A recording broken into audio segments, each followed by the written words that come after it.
lặng thinh. Nhìn em như thế anh biết làm sao em ơi. Nếu có thể hãy để anh bên em,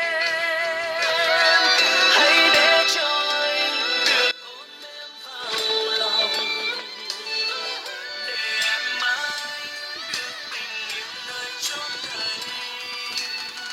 Dẫu có dòng tố kéo đến cũng có anh bên cạnh. Em đừng đi, em đừng đi em nhé.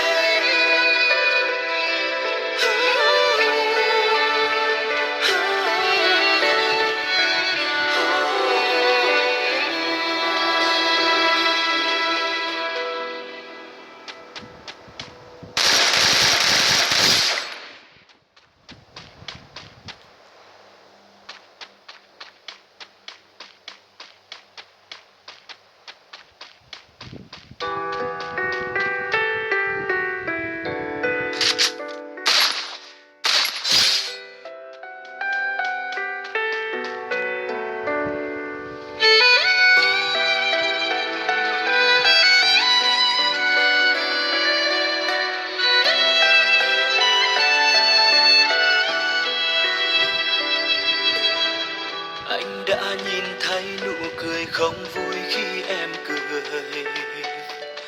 Anh đã nhìn thấy nước mắt em lại rơi. Bao nhiêu niềm đau nhưng không nói ra nên lời. Sao em giấu anh những ngày qua? Anh biết thời gian rồi em sẽ quên người ơi. Chỉ mong sao em luôn bình yên. Vì sao chẳng thể nói ra một câu thôi mà? Vì sao em cứ nhìn em như thế anh biết làm sao hỡi người. Chỉ biết lo lắng cho em mà thôi. Hãy để cho anh được ôm em vào lòng, để em mãi được bình yên nơi chốn đây. Dẫu có dòng tố kéo đến cũng có anh bên cạnh. Em đừng đi, em đừng đi em nhé.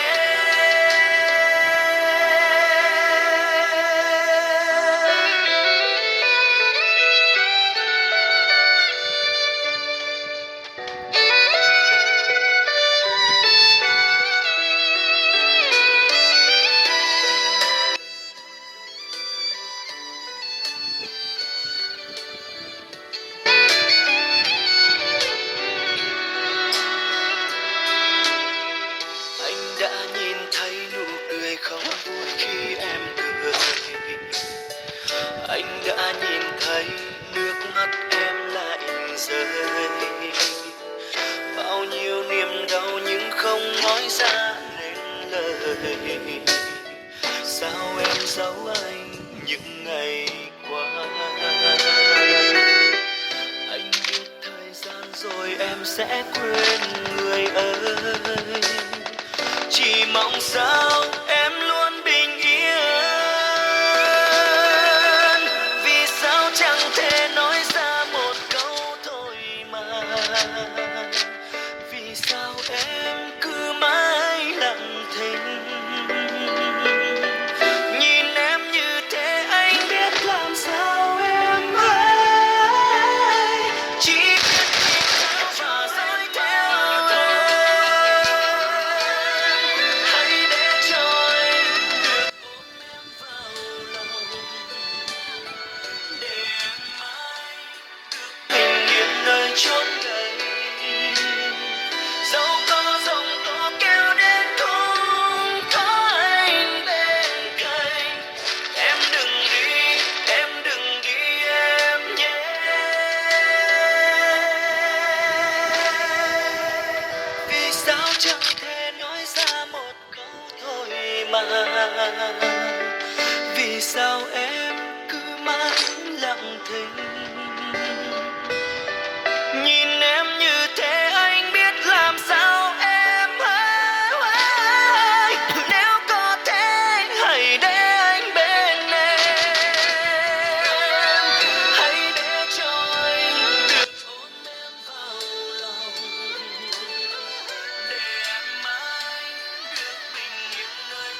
rơi. Bao nhiêu niềm đau nhưng không nói ra nên lời. Sao em giấu anh những ngày qua? Anh biết thời gian rồi em sẽ quên người ơi. Chỉ mong sao em luôn bình yên. Vì sao chẳng thể nói ra một câu thôi mà? Vì sao em cứ mãi lặng thinh?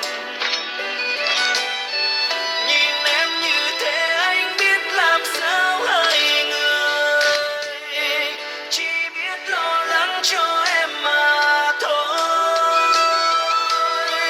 Hãy để cho anh được ôm em vào lòng, để em mãi được bình yên nơi chốn đây.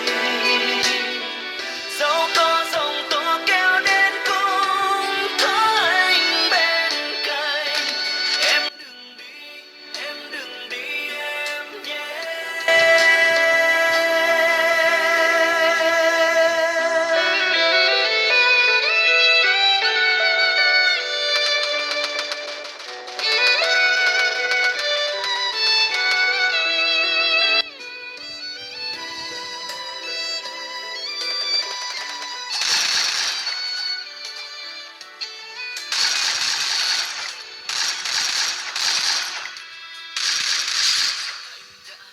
Thấy nụ cười không vui khi em cười. Anh đã nhìn thấy nước mắt em lại rơi. Bao nhiêu niềm đau nhưng không nói ra nên lời. Sao em giấu anh những ngày qua? Anh biết thời gian rồi em sẽ quên người ơi. Chỉ mong sao em luôn bình yên. Vì sao chẳng thể nói ra một câu thôi mà? Vì sao em cứ mãi lặng thinh? Nhìn em như thế anh biết làm sao em hay, chỉ biết nhìn theo và dõi theo em. Hãy để cho anh được ôm em vào lòng, để em mãi được bình yên nơi chốn đây. Dẫu có giông tố kéo đến cũng có anh bên cạnh. Đừng đi em nhé.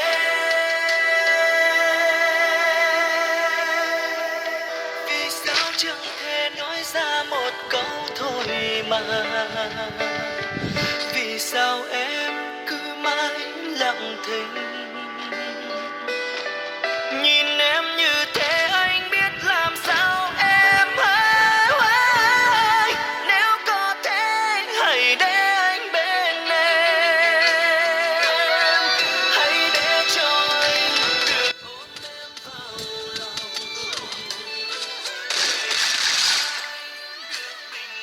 nơi chốn đây. Dẫu có giông tố kéo đến cũng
dấu anh những ngày qua. Anh biết thời gian rồi em sẽ quên người ơi. Chỉ mong sao em luôn bình yên. Vì sao chẳng thể nói ra một câu thôi mà. Vì sao em cứ mãi lặng thinh. Nhìn em như thế anh biết làm sao hai người. Chỉ biết lo lắng cho em mà thôi. Hãy để cho anh được ôm em vào lòng. Để em mãi được bình yên nơi chốn đây. Dẫu có dòng tố kéo đến cũng có anh bên cạnh. Em đừng đi, em đừng đi em nhé.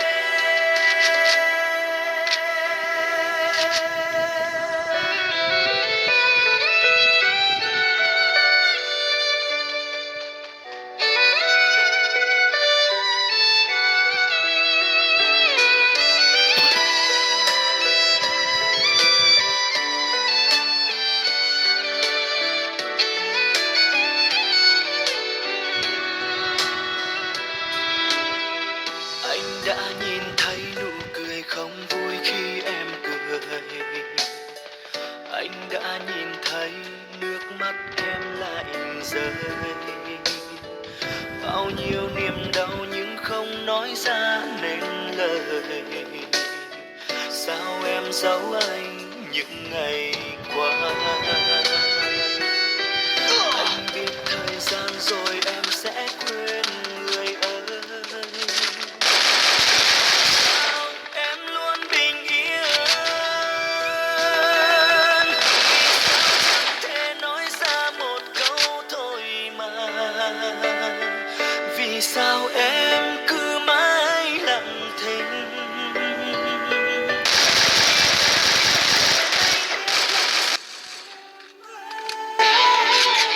Chỉ biết nhìn theo và dõi theo em.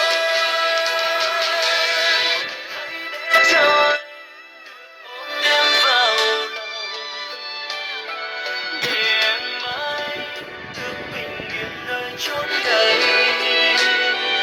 Dẫu có dòng tố kéo đến cũng có anh bên cạnh.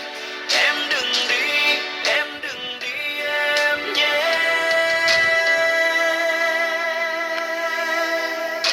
Vì sao chẳng thể nói ra một câu thôi mà. Vì sao em cứ mãi lặng thinh.